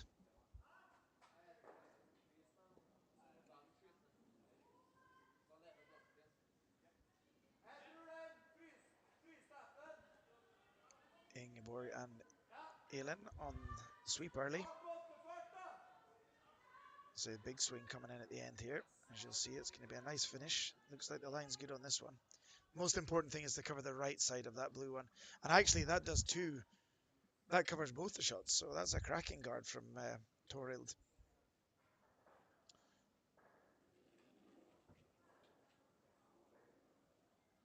They're talking about going for this in off first, but I think the only real option that Dishat has with her first stone is actually to go for the just peel the yellow guard and hope that Toril doesn't play as perfect a guard as she just played. That was perfectly positioned. However, because of the big swing, there is a chance that they could play a low weight here, and maybe a back line. Just redirect off the wrong blue and go in down onto the 4-foot and lie 2, but they're certainly putting all their cards on one shot here.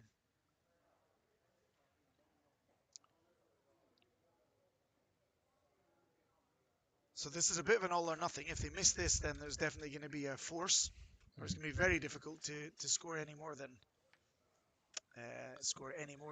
one. However, if they do make it, and Toril misses her next shot, there may be a chance for 3. So extremely exciting finish to the 7th end here, when things were shaping up good for both teams in certain ways. So first stone in the 7th end for Dishat Yildiz. Nice controlled weight around the guard. Try and get the big finish. Just redirect off their own blue.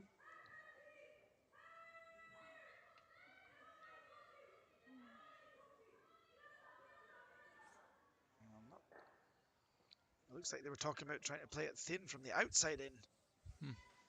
So this one's not done yet. Still a good chance. There's still an out for Dishat with her last shot, as long as Torild doesn't hit that open blue. A good option is exactly like Nora's talking about. You hit that open blue, roll in, and there's no shot for Dishat to score anything more than. Or is there? What I'm seeing now, Stefan, is maybe even though they play that hit and roll, Dishat could, with her last shot, go between the 2 yellow guards that are quite close to the hog line, with playing from left to right, through the guards, and angle that blue stone down onto the one in the 4-foot. So now there is an out. There's 2. There's going to be a shot here for a multiple score, probably. Yeah, there's a hole there for sure. And now when it comes down to there's 2 options. It's always about which option do you want to leave for your opponent? Yeah. Which option do you think they have least chance of making?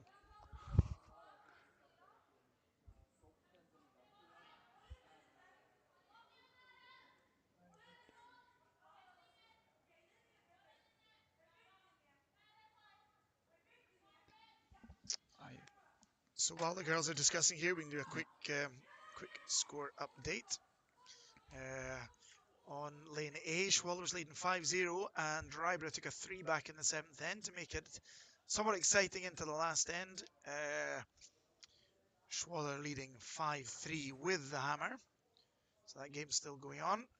Gramboom and Landelius. Landelius took a 2 in the 6th end to lead 5-3. Gramboom has the hammer in the 7th end. And in the Battle of the Nordics between reigning champs Horstad and the Danish national team Krause, it is a 1 for Krause in the 6th end, and they are leading 6-4. Horstad has the hammer in the 7th. So some exciting games going on here in the semi-finals. We were talking earlier, fantastic having so many different nations, Stefan. It's Yeah, that's cool. We yeah, love that. yeah. It's been so fun to meet the team from Turkey also. I mean, this is my first time and meeting them, and yeah, it's been really fun too. And I have some really good shots on them. So on the, I hope they, yeah, will like those pictures also.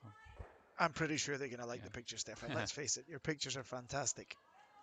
And again, if you want to go and have a look at Curl Pics photo Yeah, on Instagram yeah, and follow Stefan and his personal journey with photography yeah. and the curling world, please go on there and give him a like or follow him as you do on Instagram. Mm. Like his Facebook. That's old school. Now, last shot for Toril Bjørnstad. Going for the hit and roll in here. If they get this right, there could be a nice shot here for score pretty close to that guard. Oh, she might have gone through the whole gap. Wow. You could pay money to see that one being played again. Very difficult to get through that Oh, hole. yeah. And now, Dishat Yildiz with her last stone in the seventh is going to have an out, like we talked about all in. She has her shot for two here. Not an easy shot, but the chances of losing a one are very small in this one. You'd have to hit it perfectly wrong. You can either hit a little too thick or a little too thin, and you could lose a one here. But it's the risk against reward, and they know that a 2-point lead going into the eighth end would give them a huge jump and a huge chance to win this semi-final. So last shot, seventh end. Dishat, who's been on fire with her hits so far. And looks like she's got this one out there in the same kind of track as Oh, yeah. Torild. And she missed completely. So it's going to be a forced one here in the seventh end, which means that Yildiz takes a 1-point lead into the eighth, but Bjørnstad has the all-important hammer coming home in the semi-final of the 2023 Sundbyberg Open for ladies.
All right.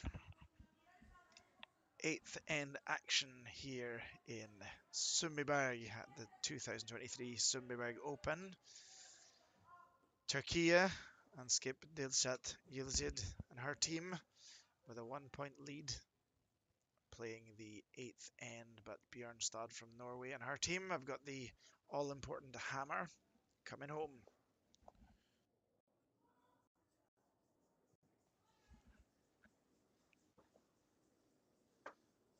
So it's going to be a pretty standard opening here. Turkey put them on top four to start the end to try and get some control over that control zone. And Bjørnstad going for the corner guard. Interesting they're using that same side. There must be something with that side they want to use. They prefer playing the in-hand. That's 3 ends in a row playing the even ends that they've thrown that corner guard to the right side. Lead for Turkey, İlknur Urushan. Looking to throw a guard here to try and get it on the centre line again. Really important to get this one onto the centre line to get this tick zone. That's a cracking shot there. They're on the centre line, but it does leave a little bit of a chance there for the Norwegians to perhaps come around with a hack weight and just hit and roll. Elin, obviously, a few ends back, made that mistake with the tick, and Ingeborg, last time we played down this end, made the mistake with the tick shot as well. So let's see if they've, if it's third time lucky for the Norwegians to make this, to get this around here.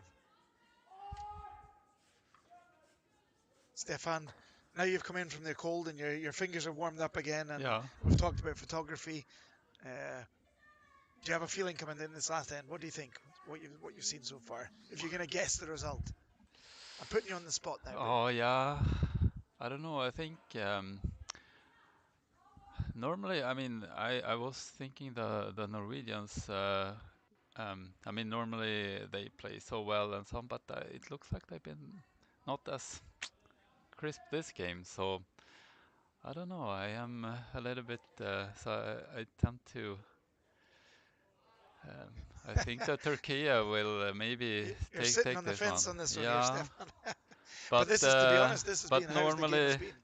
But no, I don't know. Maybe So if the Norwegians come up with their normal and find the weights and so on, I think they have a good shot on this. So, but so it's going to be either Turkey or Norway then. I guess so. But thanks for no, that. Thanks for your guess. Yeah, it's so hard. But this is actually the first end we've had a couple of perfect start to the end. That's a cracking draw around there by Berfin Schengel, and that puts a bit of pressure on. But Elin made that great draw around the corner guard, and now there's definitely a chance for Ingeborg to get round here with a hack weight, remove that blue stone in the top 8 foot, or in the 8 foot, and roll to the right to get 2 in behind the guards. They've had some problems with it getting around these centre guards on the centre line. This is a hugely important shot. If they make this, there's going to be a great chance to score a multiple in this last end.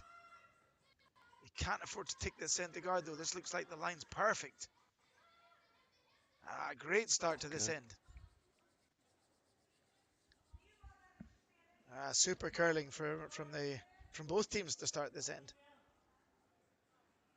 It's taken them 7 ends to warm up, but now it's like it's almost like 2 boxers fighting their way through the first rounds to come to the championship round here. Yeah. So Berfin's second shot of the end. Looking to play Berfin's first shot of the end, looking to play a controlled weight.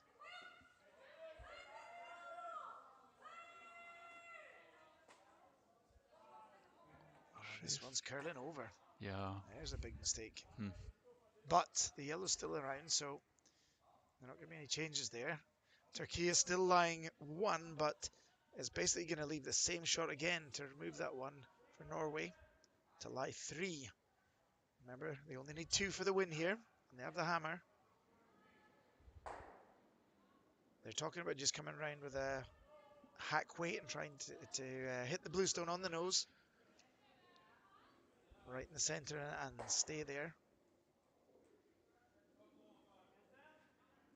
And obviously at this stage of the end, it's all about trying to get the angles correct. You were talking about your angles, Stefan, with your photography, and these girls are looking at their angles to make the shot making. A lot about angles in curling. Yeah, for sure. Looking to carve this one here, and here the weight's good. Oh, it looks good. The line looks good. Yeah. You just want to try and get this one as close to the nose as possible.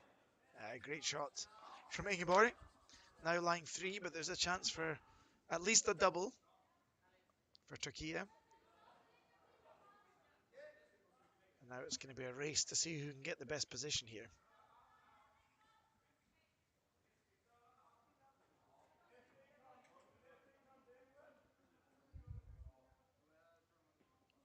And Stefan, you'll be out taking pictures of the final again. Yeah, so normally, I mean, normally the most of the pictures are taken in the round robin, and then, and also last night I did quite many during the quarterfinals, and it's a little bit less today because there's also not. Oh, look at this!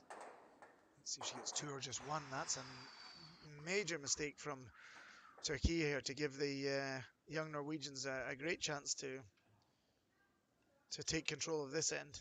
Yeah, There's still going to be the chance to remove two of the yellow counters, but now it's going to be a question of trying to capitalize. They only need two, so not so relevant where all the counters are, but just to make sure that when it comes down to the last four stones, that the Norwegians are lying with at least two counters spread out around the rings. So Nora has scored with her first here in the 8th end. Just to make sure you're not confused, they didn't put the score up in the 7th end there, but the team from Turkey, they took 1 point in the 7th to lead 5-4. This one doesn't want to be too deep. You don't want to go deep on this because you're going to leave a really easy double. And it looks like she's played that to perfection. yeah, that was a good one.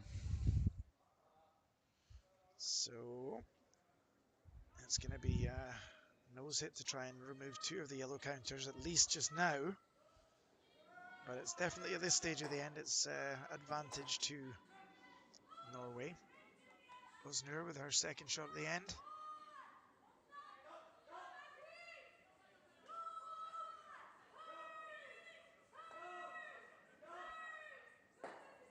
Looks like it's a little bit of a tight line on this one. They're sweeping it hard to keep the line, and they're not. That's not so great for the team from Turkey. They really need to make the double there. The only bonus for them there is they have one now behind the tee line that they might be able to freeze to.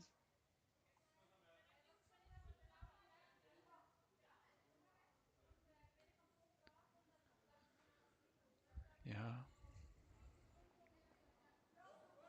You can see in the camera there that Krause has stole one in the 7th end against Bjørnstad and now have a 7-4 lead. Playing in the 8th end, it looks like we may have a new champion on the men's side. And we can also see in the picture there that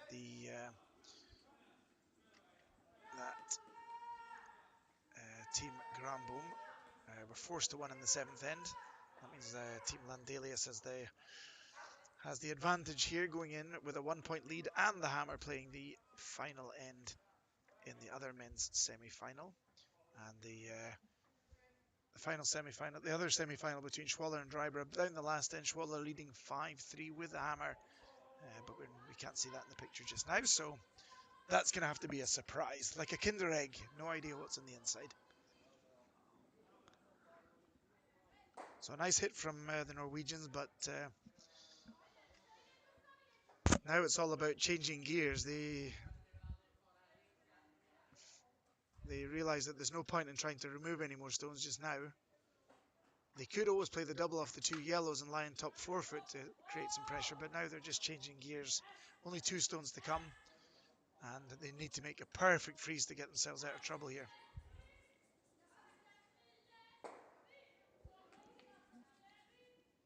Dishat Yildiz needs to make an absolute beauty here, and if she does that, this could change the whole complexion of this end.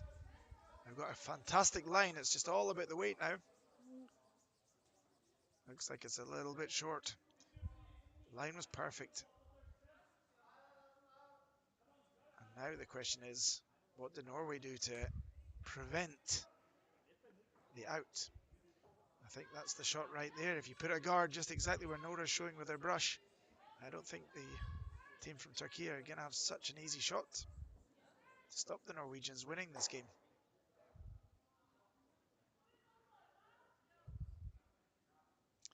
And we're looking at, is it going to be a timeout? And it's a timeout.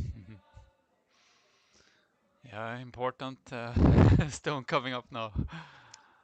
Yeah, and as you see here, the yellows are lying 3, but the most important thing is that there is a chance here for, if they don't cover up that one as we see left in the picture just now, Turkey with their last shot could play the double, and that'll leave a 4-foot draw for the win for Bjørnstad. But Bjørnstad could kill the game here with a nice guard. So basically, as you see in the picture here, if they can put the guard right in the middle of that hole, so they can't get the inside of the, they can't get to the inside of the yellow, and then they can't get to the outside of the blue. Mm. If they can do that, then they're probably going to have a good chance to win this game. Yeah. Without even having to play their last shot. We have the first result in from the semi-final. Schwaller took a 1 in the 8th end for a 6-3 win over Dreibera. So that's Schwaller from Switzerland into the ladies' final. And the other 3 semi-finals still on the go. We see the coach Christine Skaslien from Norway, an extremely highly merited curler herself. Olympic medalist in mixed doubles. And great to see Christine now working with the Norwegian Association to develop younger curlers and working with this highly talented young Norwegian team.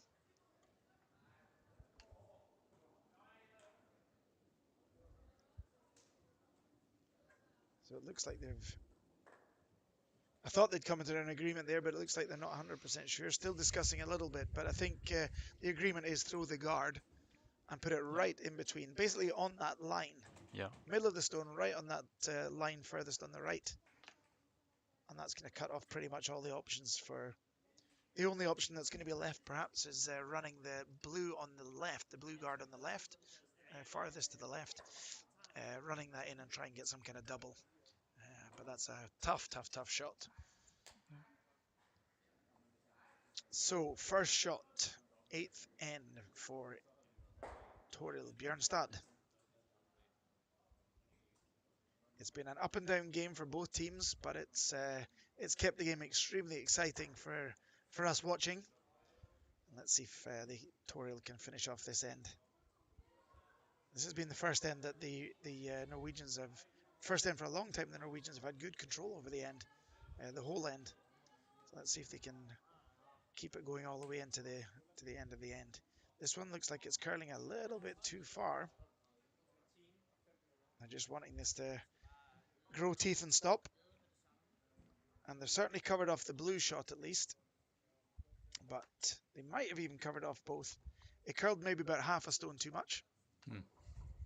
So the only option left for Turkey now is to make this backline weight basically like a heavy draw and try and just ricochet off the yellow and try and get down onto the 4-foot. If they make the absolutely perfect line here, there's a chance to lie shot. The other option they're talking about is trying to draw around and lie on the tee line to lie shot, but that's a very difficult shot with the amount of curl on the ice here. It's just a question if they think they can get through that hole or not. And now they're looking at this, the one that I talked about before with the angle in off the blue. Shoot that blue in towards the yellows. But I would suggest either way here is an extremely tough shot for Dishat with their last. Oh,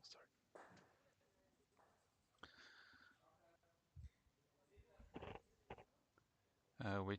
Which option would you have chosen, James? It's tough to see exactly from the angle here, but I think they've played a lot on that right side. So if they have the line there, that would be, it looks like there's a huge curl there. Yeah. So it would probably be the easiest shot to play, because they've just played it. If they're going to play the draw on the left side, they have to go extremely close to the blue guard and have enough weight. It has to be perfect line, perfect weight. And that's the line there. So they have to really squeeze past, and that's the shot they're going for. So they're basically going to have to squeeze past the blue guard on the left, go as tight as they can, and it's going to be as tight as they can to the next yellow at the top of the 4-foot. And if they make that, then hats off to Turkey. They've played a fantastic shot, but extremely difficult. Extremely difficult shot. They have an out. Dishat Yildiz with her last stone in the 8th end here to stay in the game. They're on the sweep early here. There's a lot of rotation on this, which means that it's going to get a huge swing at the end. They've got to go close to that guard, and they've got a good looking line here. They've got an extremely good looking line here. Oh, wow, what a shot from Dishat Yildiz. Unbelievable. To navigate that port, that's an unbelievable shot to lie stone. Wow. Norwegians have got a chance to follow her down here and bump it, or just clip it out to get 1 point here. But wow, what a finish from Dishat in the 8th end.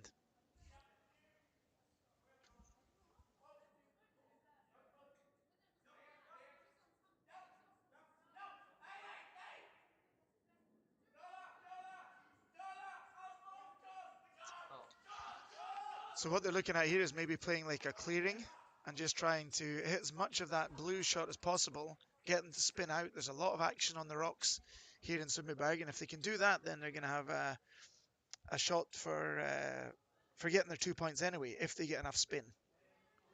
So basically, they just, thanks for moving the tutorial. Now we can see you just need to hit that blue as much as you can. And if they do that, the blue's going to spin into probably back at the 12 foot. And they're going to score 2 points for the win. But certainly hats off to Dishat for making this, making that final draw unbelievably well judged by the sweepers and the vice skip. They're looking like they're playing a slightly softer weight than I would probably think about here. I think a clearing would be the easiest way to get rid of this. So let's see what happens here. Curling is a wonderful game, and it is extra wonderful when it comes down to the last shot after a backward and forward battles in a semi-final, the battle of the angles, the tactics, and the teamwork and shot making. And finally, we come down to the shot here for the win for the Norwegian youngsters, Toril Bjørnstad, Nora Skårding, Ingeborg Førbregd, and Elin Skjærland.